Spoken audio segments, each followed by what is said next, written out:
He left me for a rich girl, said I wasn't ambitious enough, that I'd never fit into the world he wanted.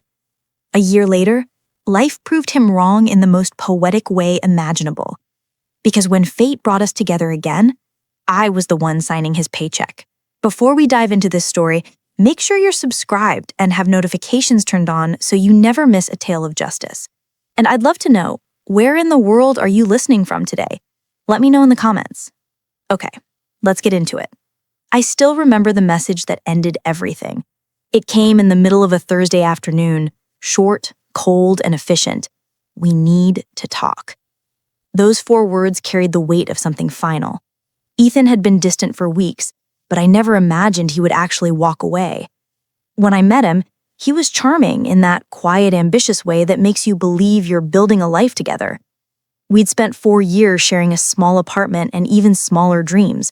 Me designing interiors for local cafes, him trying to climb the marketing ladder. We were partners in the truest sense. Or at least, that's what I believed. That day, he came home with a look I'd never seen before. Something practiced, like a speech rehearsed in the mirror. He didn't sit down. He didn't even take off his jacket. "We need to talk," he said. "I think we've grown apart. I need someone who pushes me, someone who fits the kind of life I'm aiming for." His words hung in the air like smoke, poisonous and impossible to grasp. I asked quietly, "And what kind of life is that, Ethan?" He hesitated, then looked away. "One that's bigger, more refined." I realized what he wasn't saying before he could say it. There was someone else. It didn't take long for the truth to surface. Her name was Clara. I'd seen her once at an event Ethan dragged me to, the daughter of a wealthy developer, elegant, polished, and bored by everyone around her. She had a way of making you feel small just by glancing past you. 2 weeks after he left, I saw the first photo of them together. It was a glossy vacation shot, taken on a yacht, the kind of picture you post when you want people to know you've traded up. His hand was around his waist.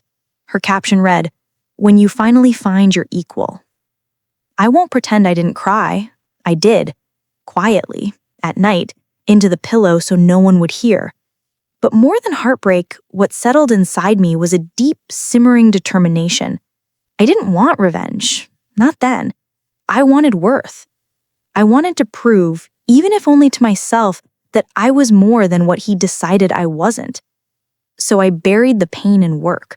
Every late-night client call, every sketch, every design revision became a kind of therapy. The more I focused on my craft, the less I thought about him. Slowly, clients started recommending me. Projects grew larger. My designs were being noticed. Still, every now and then, I'd catch myself wondering how he justified it all. Did he tell himself I was holding him back? That leaving me was noble somehow? Or did he simply convince himself that love wasn't as valuable as wealth and status? Either way, I learned something vital in those months. Silence can be a weapon. While he was busy proving how upwardly mobile he was, I was quietly building something real, a reputation, a body of work, and a resilience that money couldn't buy. It's strange how life works. Sometimes the universe doesn't hand you justice right away. It lets time polish it into something sharper, more elegant, something that strikes when you least expect it. And when fate decided to cross our paths again, it did so with poetic precision. Because the man who once said I wasn't ambitious enough, he was about to become my employee. In the early years, before everything fell apart, Ethan and I had what I thought was a steady, honest kind of life. We rented a small apartment just outside the city, old wooden floors that creaked in winter, sunlight spilling through lace curtains in the morning. It wasn't luxurious, but it was ours. I remember making coffee in chipped mugs and sketching designs on the kitchen table while Ethan tapped away on his laptop, chasing promotion after promotion. He used to tell me that my creativity was a gift, that someday my talent would take us places. I believed him, believed in us. I handled small design projects, mostly for local cafes and boutiques. My clients were kind, word of mouth steady. It wasn't glamorous, but it was fulfilling. I worked with my hands, saw spaces transform, and that gave me a quiet joy. But Ethan, though, his eyes were always on the horizon. He was clever, ambitious, and relentlessly social.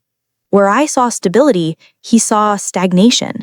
He wanted sharp suits, glass offices, a skyline view, and when promotions didn't come fast enough, he started resenting how simple our life was. The warning signs came gently at first, like hairline cracks in a mirror. He'd scoff at my excitement when I landed a new client. "It's great, babe," he'd say, distractedly scrolling through his phone, "but maybe try for something bigger next time. You're wasting your time on these small projects." Then slowly the tone changed. He started spending more nights out, attending networking events that somehow never included me. He'd come home smelling of cologne I didn't recognize, with that electric restlessness that said he'd been in rooms that made him feel important. One night, I remember asking if he wanted to bring me along. He smiled, that thin, polite smile that barely reached his eyes, and said, "It's just not your scene, darling. These people are industry players. You wouldn't enjoy it." It stung, because what he really meant was, you wouldn't fit in. I tried to ignore it, convincing myself it was temporary. We were just in different seasons of growth. But deep down, something in me knew I was losing him. Not to another person yet, but to an idea. He wanted a life painted in luxury, not partnership. Then came Clara. She was everything Ethan idolized. Wealthy, confident, and effortlessly connected. I'd met her once at a gallery opening where Ethan introduced me as a designer, his tone careful as if he were underselling me on purpose. She smiled, the kind of smile that dripped with politeness but lacked warmth. Her eyes had already moved past me, scanning the room for someone more interesting. I remember thinking, she looks like the kind of woman who never waits in line for anything. Ethan seemed almost mesmerized by her, by the circles she moved in, by her ease in expensive spaces. It wasn't long before he started mentioning her name in casual conversation. "Clara said this. Clara's firm is doing that." At first, I thought he was just networking, but then his compliments became comparisons.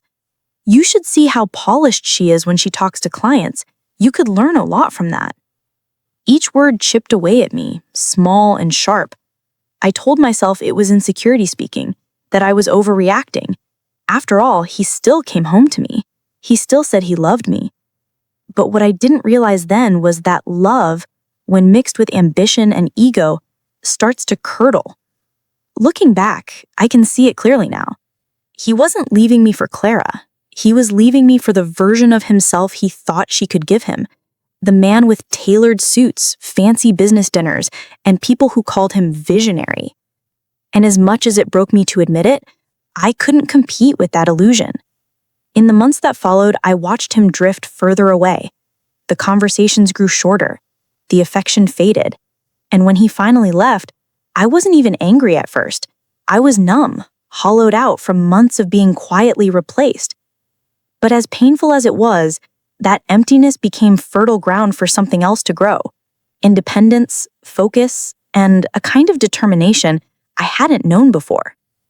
I didn't know it then, but those cracks he left behind would soon become the lines that shaped my strength. Because when everything you thought you needed falls apart, you're forced to build yourself from scratch. And that's where the real story begins. It happened on what should have been our anniversary. 5 years together.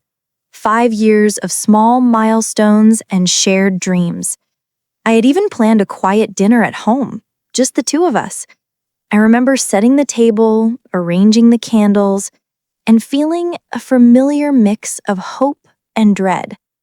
Something inside me whispered that this night might be different, but I didn't yet know how right that instinct was. Ethan came home late, long after the food had gone cold. He looked distracted, almost irritated, like showing up was an inconvenience. There was no gift, no flowers, not even a card. Just a tight smile that didn't reach his eyes. I tried to fill the silence with small talk, but his answers were clipped, impatient. Finally, I asked, softly, "Ethan, what's going on with us?" He sighed, that long, performative sigh people use when they've already decided to stop trying. "I told you," he said. "I'm under a lot of pressure at work. Things are changing. I need space." "Space?" I repeated, my voice trembling despite my best effort to stay calm. "We've barely seen each other in weeks, Ethan. How much more space could you need?" That's when he said it, the line that split my world clean in two. "I just don't think we're on the same level anymore, okay? You're comfortable, and I'm trying to build something bigger." The words hit me harder than I expected. Comfortable, as if stability was a flaw, as if my quiet life, my creativity, my small victories were something to be ashamed of. He went on, explaining how he needed someone who understood ambition, someone who fit into that world. He didn't say her name, but I could see it in the way his expression softened when he described her type. Driven, sophisticated, well-connected. That night, I didn't argue. I didn't beg.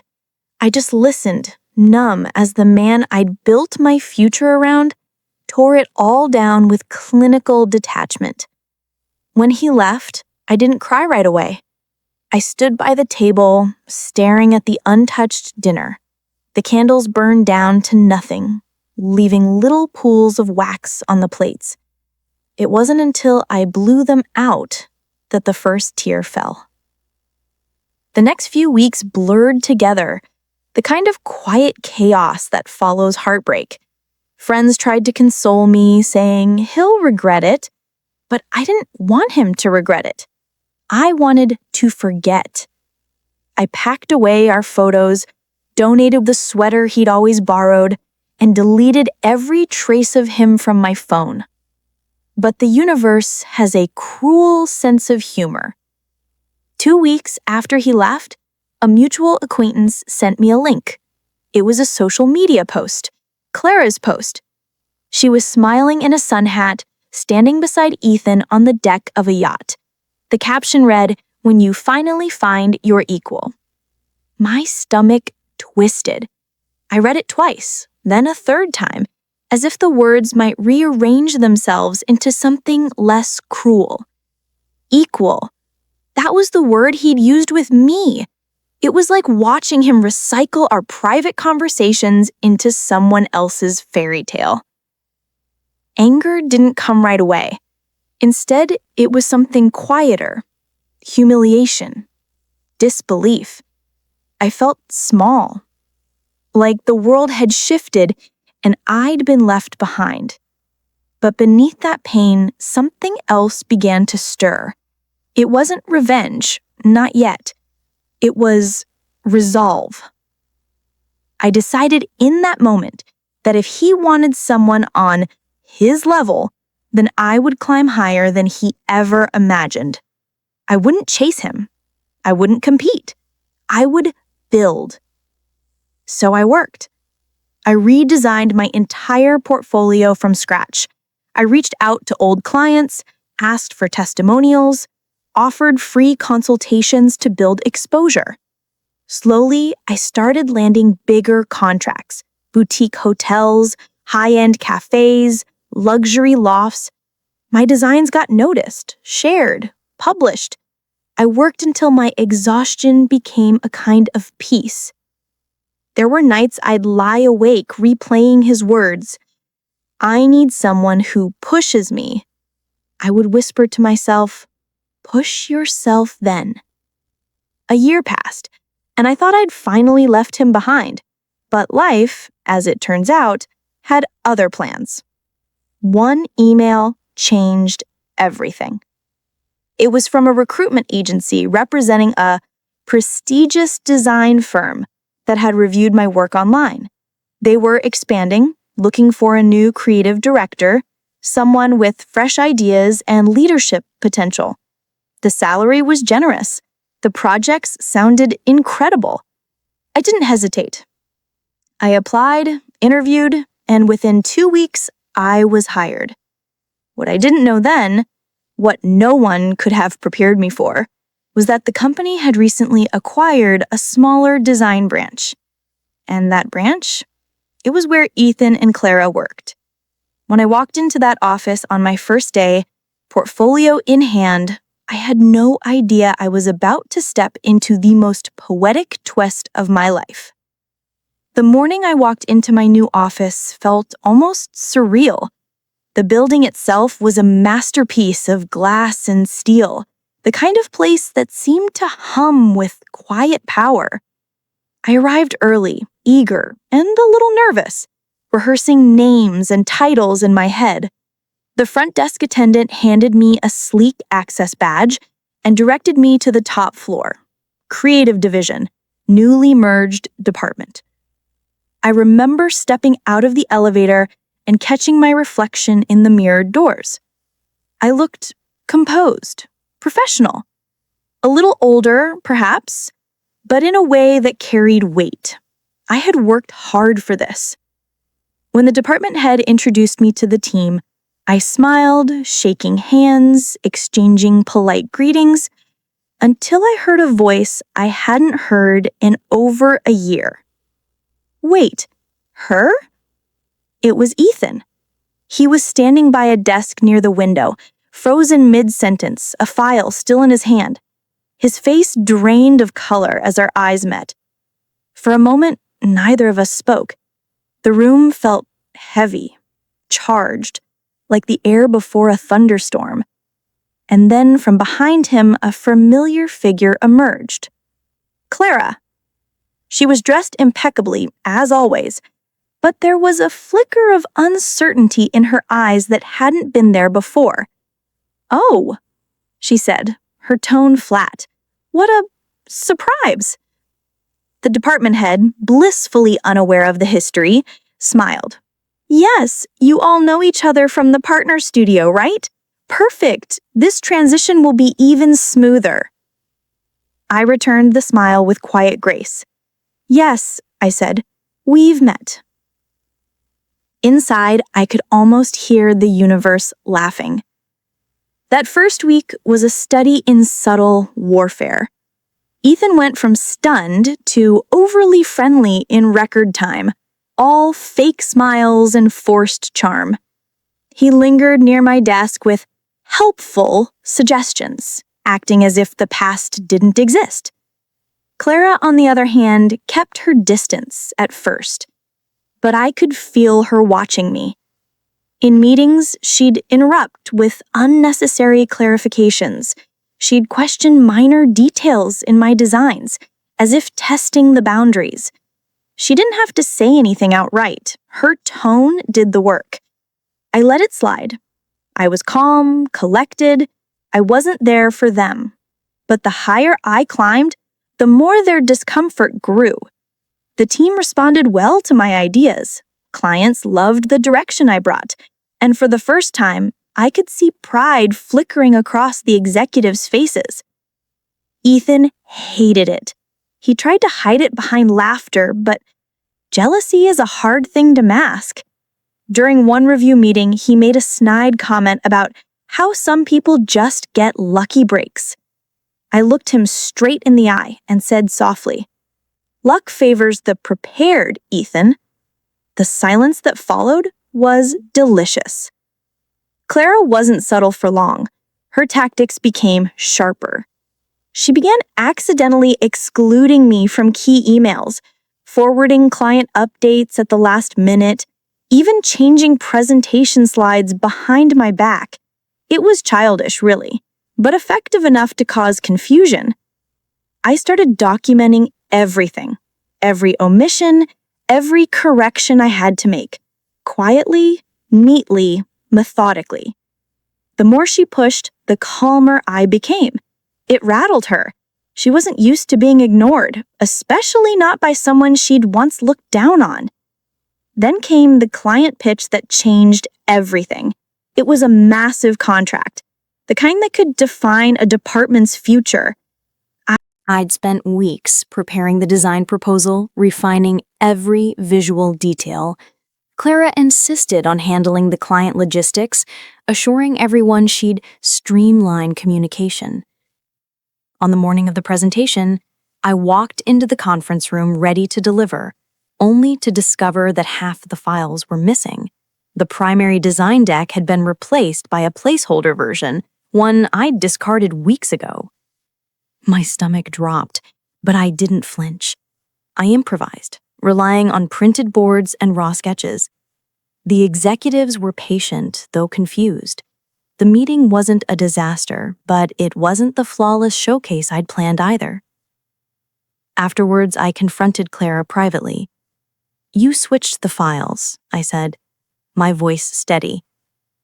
She smiled, that same polished, condescending smile I remembered from the gallery.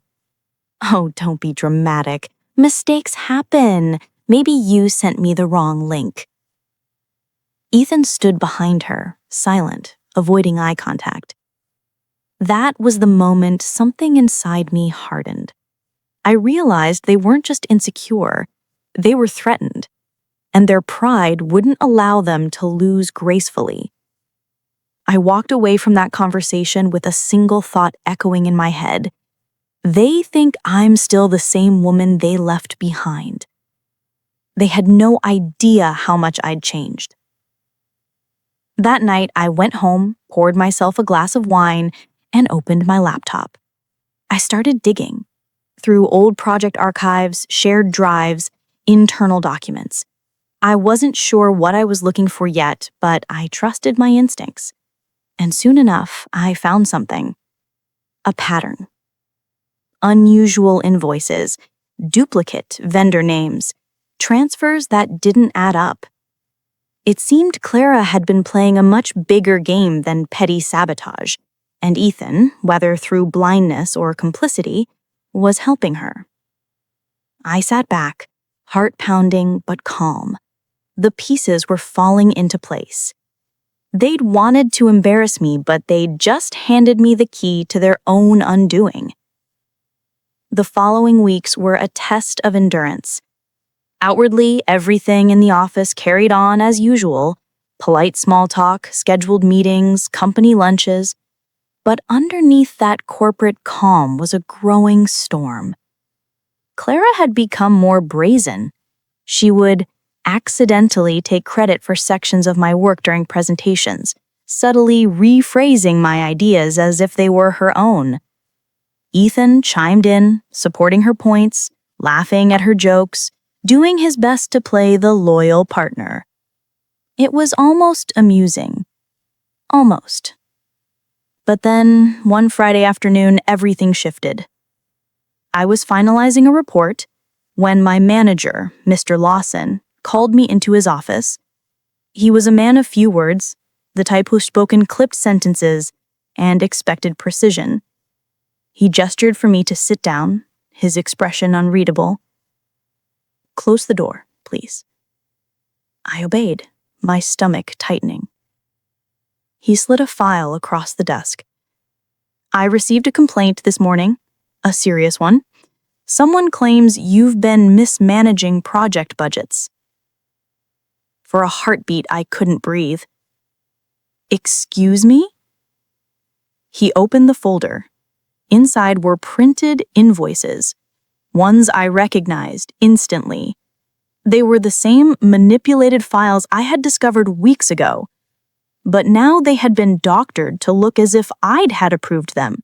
My electronic signature was there, forged, neatly in place. "Mr. Lawson, this is a mistake," I said carefully. "Those documents have been altered. I never—" He held up a hand. "I'm not accusing you, but I need to understand what's going on. You've been here long enough to know how seriously we take financial discrepancies." "I understand," I nodded, steadying my voice. "Please give me a few hours. I can prove who's behind this." He regarded me for a long moment, then sighed. "You have until Monday." When I left his office, the hallway felt too bright, too quiet. Clara was standing near the kitchenette, pretending to scroll through her phone. Our eyes met for half a second, and she smiled. Not wide, not obvious, but just enough. It was her way of saying checkmate. I walked away past her without a word. That evening, I stayed late at the office. Everyone else had gone home. The city lights glowed through the windows as I sat there, surrounded by the hum of computers and the faint buzz of the air vents. I opened the shared drives again, this time methodically, searching for timestamps, version histories, and backup caches. Every digital footprint told a story if you knew how to read it. And I did. And soon enough, I found what I needed. Unaltered system logs that clearly showed who had accessed the financial files and when. Clara's ID appeared again and again, always minutes before the invoices had been changed. Ethan's account followed soon after, often approving or transferring files to external contacts. I copied everything: screenshots, metadata, access histories. Then I sent the entire folder to my personal email, encrypting it under a name only I would recognize. By the time I closed my laptop, my hands were trembling, not from fear, but from the quiet adrenaline of control returning. They thought I'd cornered me. They thought this would break me. But I'd spent years learning how to rise from chaos. That weekend, I didn't rest. I organized every document, cross-referenced every inconsistency, and built a full report. By Sunday night, it was airtight, a clear trail of manipulation and fraud. Monday morning, I dressed in my calmest armor, a tailored navy suit, low heels, and a silver pendant my late mother had given me, a reminder of the strength that runs quietly beneath the surface. When I arrived at the office, the tension was palpable. People whispered as I passed. The rumor mill clearly was working overtime. At 9 a.m. sharp, Mr. Lawson called me back into his office. Clara and Ethan were already there, sitting side by side.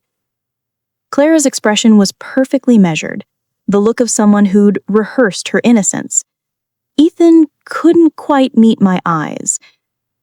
Mr. Lawson gestured for me to sit. "All right," he said. "Let's clear this up." Clara began smoothly. "We were just as shocked as you, Mr. Lawson. It's such a shame. I truly admired her work. But after seeing those invoices, well," she sighed, tilting her head slightly as if disappointed, "we can't ignore the facts." I smiled faintly. "You're right," I said. "We shouldn't ignore the facts." I opened my folder and slid a printed report across the table. "This is a detailed log of every system access for the past 2 months. You'll see the discrepancies start the exact day Clara took over the financial handovers."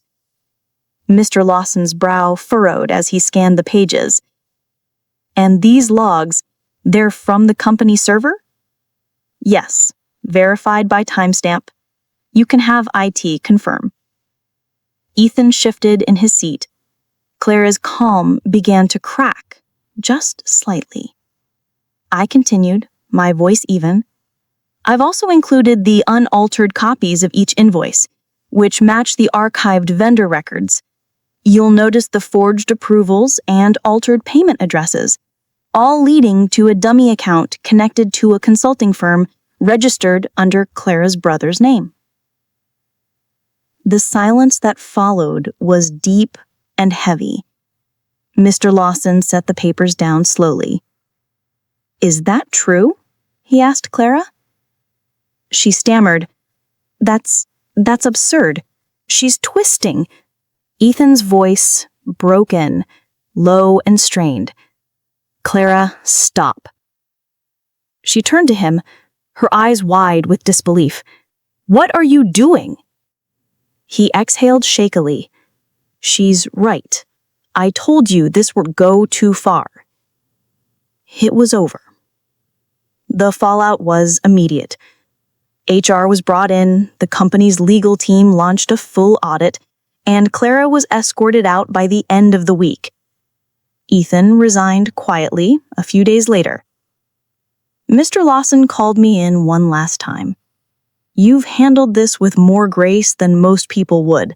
The company owes you an apology and perhaps a promotion.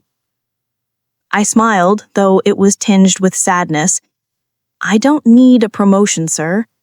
Just peace. That evening, as I left the building, I paused in front of the glass doors. The reflection staring back at me was calm, steady, but different. Stronger.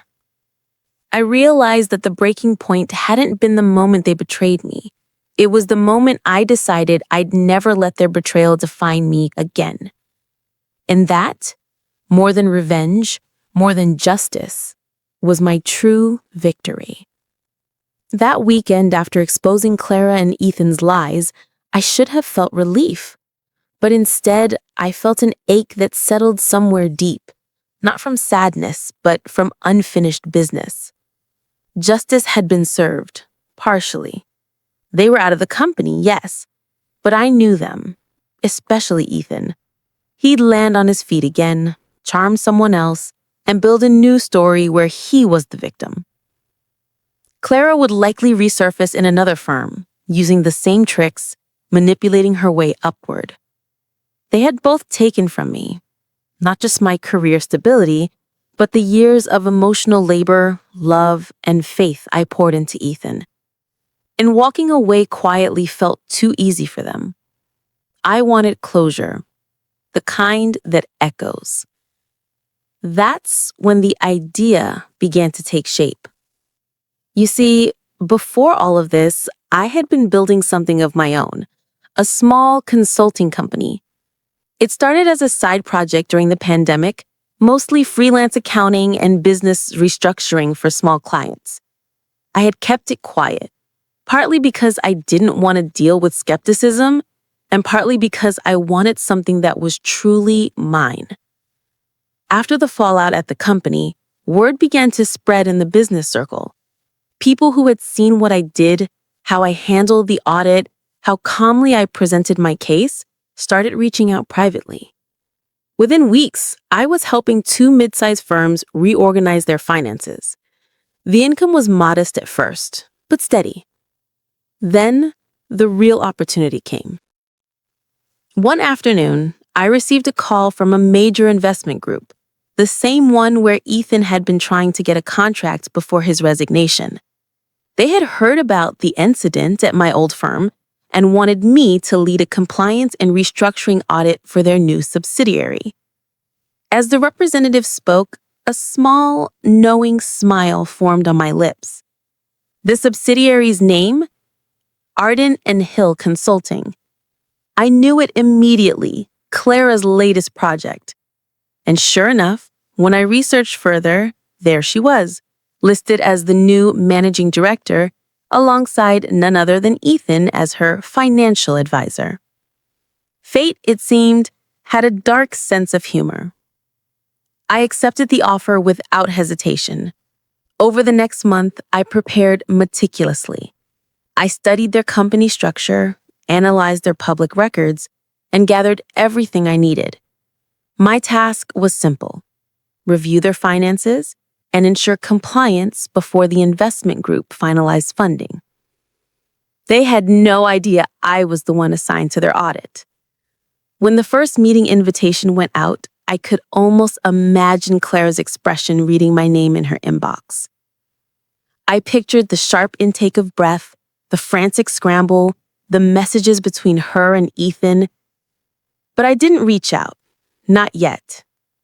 Instead, I let them stew. I wanted them to anticipate the storm before it arrived. I spent hours crafting my strategy. My weapon wasn't revenge in the dramatic, fiery sense. It was something cleaner, professional, quiet, irrefutable. I decided I would do the audit with full transparency and precision, documenting every questionable practice they had carried over from before. The shell accounts, the false invoices, the manipulation of subcontractor fees. I would do nothing unethical.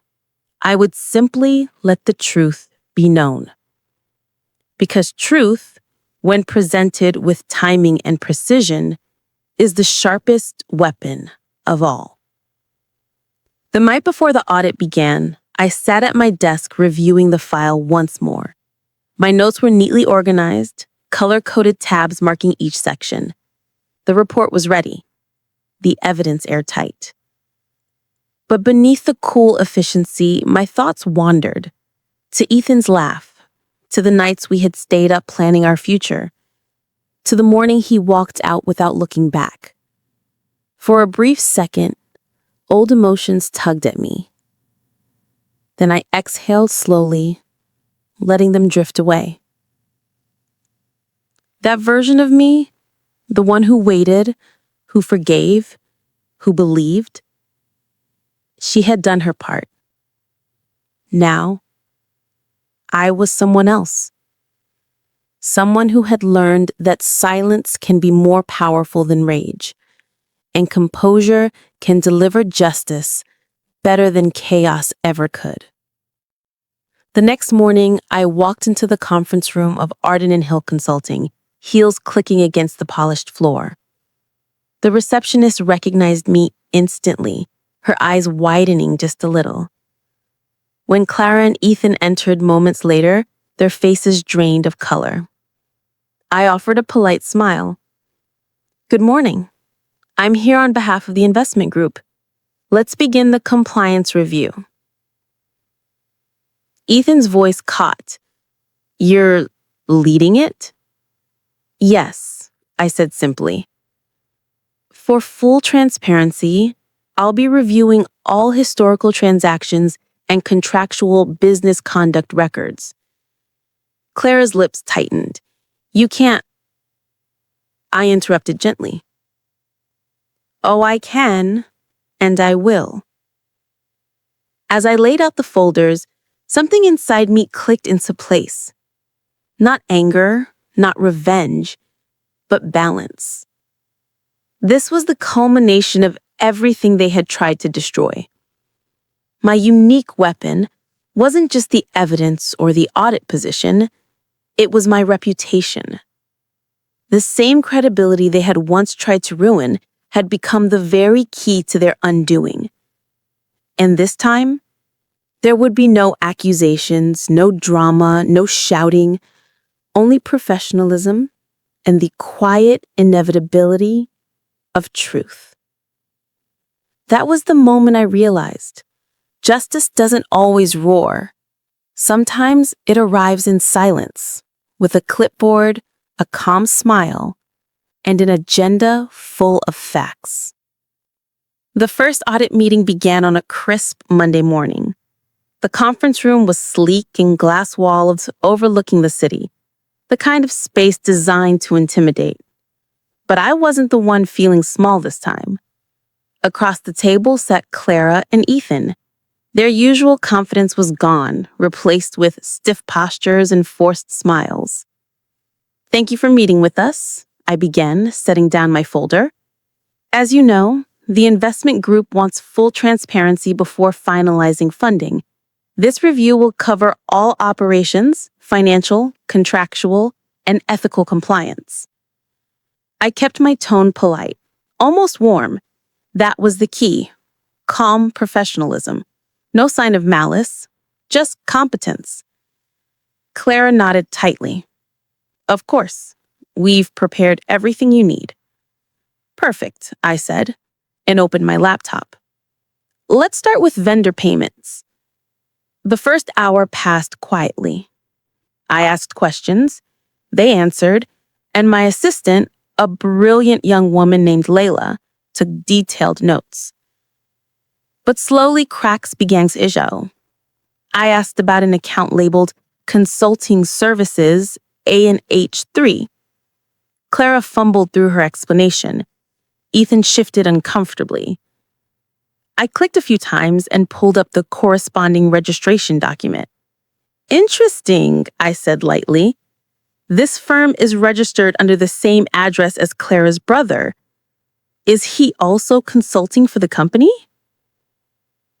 He helps occasionally. I see, I replied, typing a note. We'll need invoices, tax documentation, and evidence of project deliverables. Ethan cleared his throat. That's standard? It's mandatory, I said simply. For the rest of the week, we met every day. Each session peeled back another layer of their deception. Duplicate payments, overstated expenses, ghost vendors. Every discrepancy was documented, neatly cross-referenced, and submitted to the investment board. The irony wasn't lost on me. They were now being undone by the same habits that had once made them so smugly powerful. By the end of the audit cycle, my report was complete. A comprehensive 78-page document that detailed every violation, every false transaction, every misrepresentation. I sent it to the investment board along with my professional recommendation. Arden and Hill Consulting has failed to demonstrate ethical or financial integrity. I advise against funding until a complete internal restructuring is conducted under third-party supervision. Within a week, the verdict came back. The investment group withdrew their offer, citing non-compliance and financial misconduct. The deal collapsed overnight. I found out later that Clara's company went into receivership within 2 months. She was blacklisted from multiple firms for fraudulent practices. Ethan, meanwhile, was sued by one of their remaining clients for breach of fiduciary duty. And me? The investment group offered me a permanent consulting position. I accepted, not because I needed revenge, but because I had earned it. Every step, every document, every ounce of restraint had led to this. Still, there was one final scene, the moment that sealed it all. 2 months later, I was in the lobby of the investment firm when I saw Ethan again. He looked older, tired, and far less sure of himself. He hesitated when he saw me, then approached slowly. I guess this is where the tables turn, he said, half smiling. I closed my laptop and met his gaze. No, Ethan, the tables didn't turn. I just stopped setting them for people who never brought anything to share. He blinked, silent. I stood and walked away, heels clicking on marble floors, feeling the weight of years lifting off my shoulders. Justice, it turned out, didn't always roar. Sometimes it spoke softly, through dignity, through truth, and through the quiet satisfaction of knowing that the story had ended exactly as it should. When you've been betrayed, there's always a small part of you that wants to see justice, not just know it happened, but witness it, feel it, breathe it. For me, that moment came sooner than expected. It was a Friday morning when I received the call. The investment board requested one final in-person session to formally review my findings with Clara and Ethan present. They wanted the audit concluded publicly, documented, and signed by all parties. Of course, I said. Schedule it for Monday. That weekend, I felt oddly serene. There was no nervousness, no anticipation, only a steady calm, the kind that comes when you already won and simply need to watch the story reach its natural end. Monday arrived clear and bright. The boardroom was larger this time, filled with representatives, legal advisors, and executives. At the center of the long table were 3 chairs, one for me, one for Clara, and one for Ethan. When they entered, the shift in energy was immediate. Clara's once flawless confidence had vanished. Her hair was hastily tied back, her expression pale and defensive. Ethan followed behind her, shoulders hunched, eyes heavy with exhaustion. I greeted them politely. Good morning. Neither replied. The board chair, a composed woman named Ms. Davenport, began. We're here to finalize the findings from the audit led by Ms. Williams. We'd like you to summarize your conclusions. I stood, handed out the executive summaries, and began to speak. My voice was steady, clear, rehearsed not out of vanity, but precision. In the course of this review, we found repeated instances of financial misrepresentation, misuse of consulting funds, and false documentation submitted to secure outside investment. Each of these findings is supported by evidence cross-verified with both bank records and digital access logs. As I spoke, I saw the realization wash over them. This wasn't just an internal slap on the wrist. This was official, permanent. Clara tried to interrupt. These claims are exaggerated. I paused mid-sentence and met her eyes. Every figure, every timestamp, and every approval trail is documented in the appendix. Would you like to review the section where your signature was used to authorize duplicate invoices under your brother's company? Her lips parted, but no sound came out. Ethan's head dropped into his hands. Don't, he muttered under his breath. Ms. Davenport adjusted her glasses. We verified Ms. Williams' report with our independent auditors. Her findings are accurate. The silence that followed was thick enough to feel. Then came the moment, the downfall. Ms. Davenport looked directly at Clara and Ethan. Based on the evidence, the board has decided to blacklist Arden and Hill Consulting from all future partnerships and file a report with the Regional Financial Authority. Additionally, all pending payments will be withheld pending legal review. Clara's composure shattered. You can't do this. This will ruin us. She didn't flinch. You did that. Yourselves. Ethan looked up at me then, a silent, broken kind of look. Not pleading, just defeated. The realization that the woman he once abandoned had now become the gatekeeper of everything he had tried to steal. When Clara turned her anger towards him, her voice rose sharply. This is your fault. You said we could trust her record-keeping system. He snapped back. You're the one who falsified the invoices. I told you we shouldn't. Their argument erupted right there in front of the entire board. The two of them, once so smug and synchronized, were now tearing each other apart, desperate to deflect the blame. I didn't say a word. I didn't need to. I simply closed my file, tucked it neatly into my briefcase, and stood. If there's nothing else, Miss Davenport, I believe that concludes my portion of the audit. She nodded. Thank you, Miss Williams. Outstanding work. I turned away, and as I passed Clara and Ethan, I paused just long enough to say softly, you both taught me something valuable. When people build their success on lies, they eventually collapse under the weight of their own stories. Neither of them replied. Outside the boardroom, I allowed myself one long exhale. My hands trembled slightly, not from nerves, but from the sheer release of it all.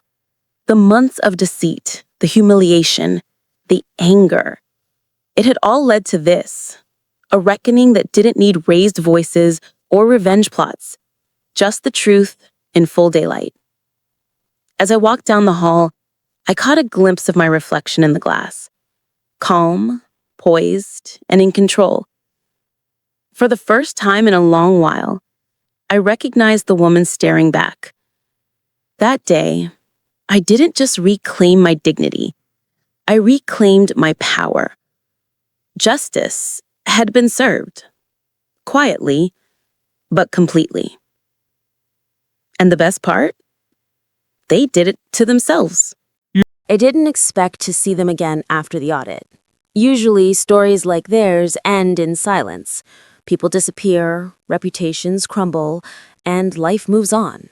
But fate, once again, had other plans. A few months later, I was sitting in a cafe downtown, reviewing a new client's proposal, when a familiar voice caught my attention. It was Clara. She was standing at the counter arguing with the barista over the card machine. Her once polished appearance, the designer blazer, the carefully straightened hair, the air of superiority, had all but vanished. She looked ordinary, tired, human. For a brief moment, I almost felt sorry for her. Almost. Her voice trembled with irritation. "It's supposed to go through. Can you just try again?" The barista, patient but firm, replied, "I'm sorry, ma'am. It's declined."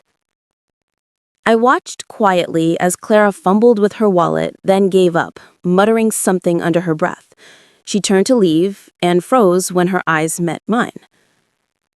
Recognition flickered, then panic. I didn't move. I didn't smirk. I didn't even speak.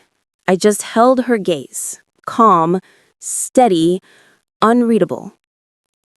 That silent exchange lasted maybe 3 seconds, but it carried the weight of everything that had happened. She blinked, looked away, and left in a hurry, shoulders tense and head low. When she disappeared through the door, I took a slow sip of my coffee. The taste was rich, balanced, exactly how I liked it. That moment wasn't about revenge anymore. It was about balance. Life, finally, had restored its scales. A week later, I heard through industry channels that Clara had tried to start another company under a different name. It failed within 2 months. Word of her previous fraud had spread too far. No investors, no clients, no second chances.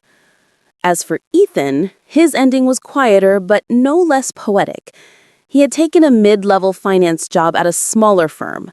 I knew because he reached out once, an email, short and cautious. I wanted to say I'm sorry for everything.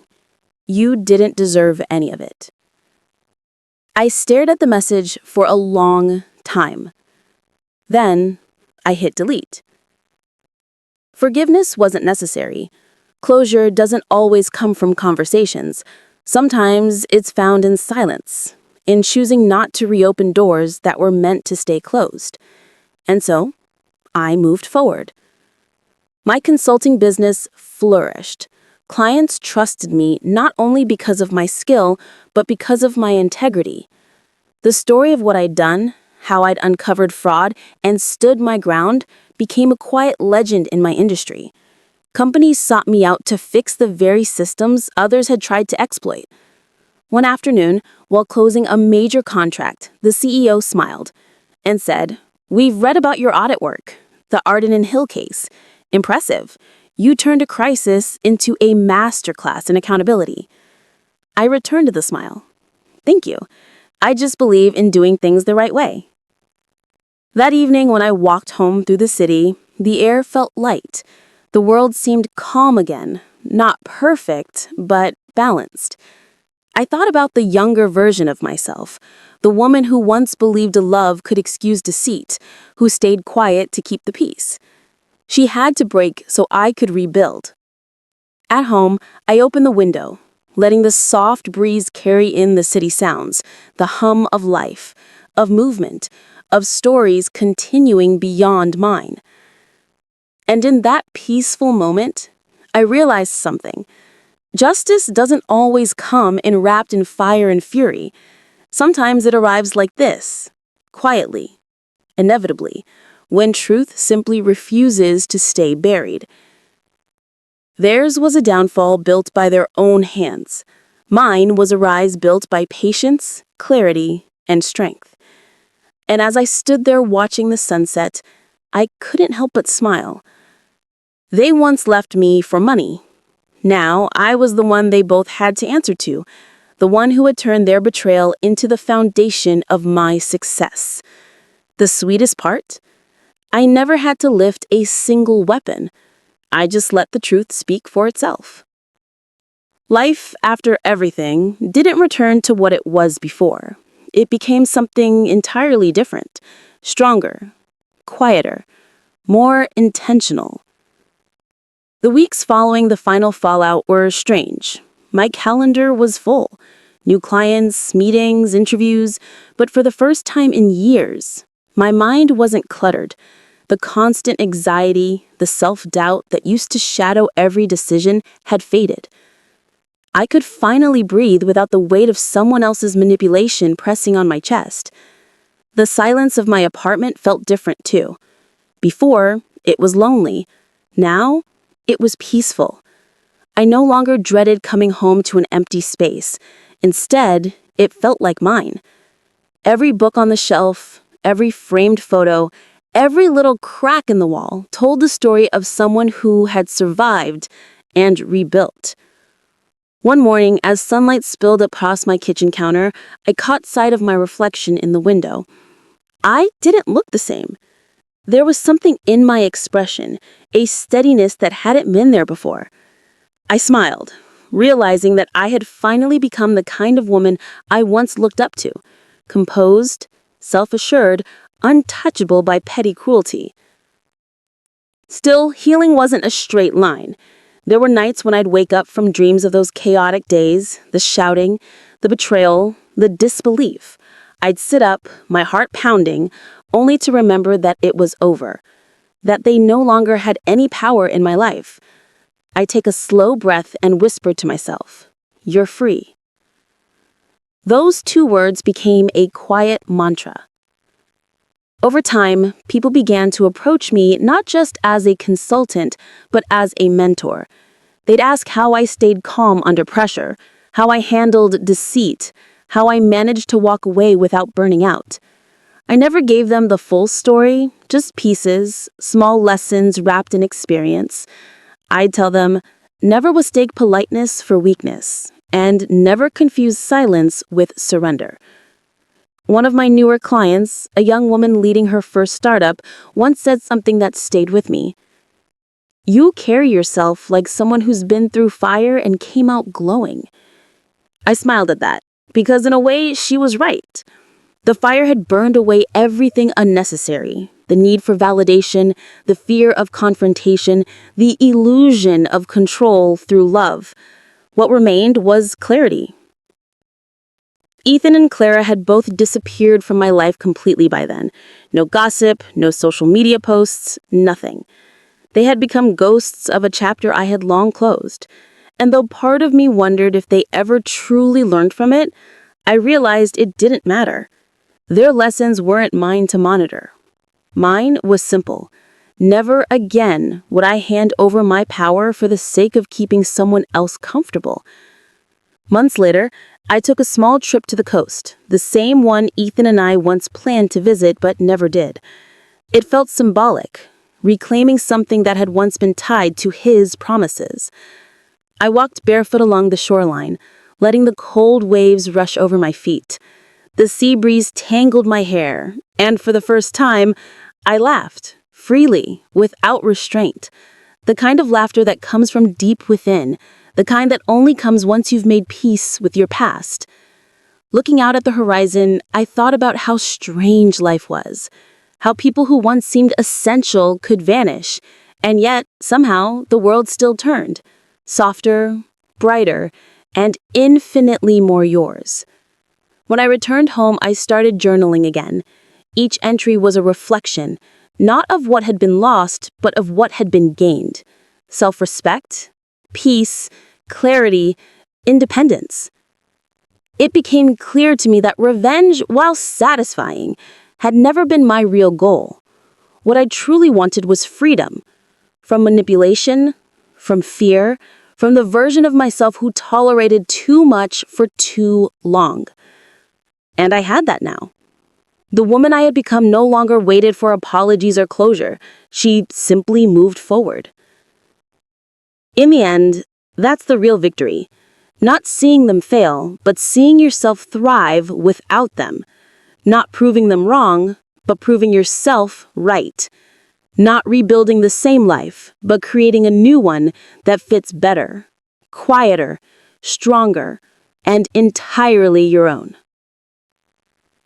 Don't forget to subscribe and feel free to share your story in the comments. Your voice matters.